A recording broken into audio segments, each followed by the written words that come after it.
বাংলাদেশের ইতিহাসে এবার প্রথম আমরা সংরক্ষণকে উপযোগী করার জন্য প্রায় না এক্স্যাক্টলি 30,000 টন লবণ আমরা সারা দেশে বিনামূল্যে মাদ্রাসা এবং এতিমখানাতে সরবরাহ করার সিদ্ধান্ত নিয়েছে সরকার।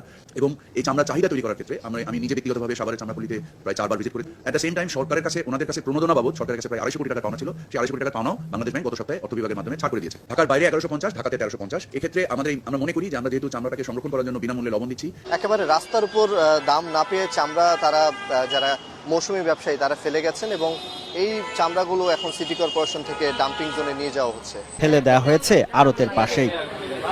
যা বিক্রি করি আমি পাইছি এগুলাতে আমার শুধুমাত্র এই গাড়ির ভাড়া যেগুলা এগুলাই হচ্ছে, তার চেয়ে বেশি আর কিছু নেই। আমার পুঁজিগুলো শেষ।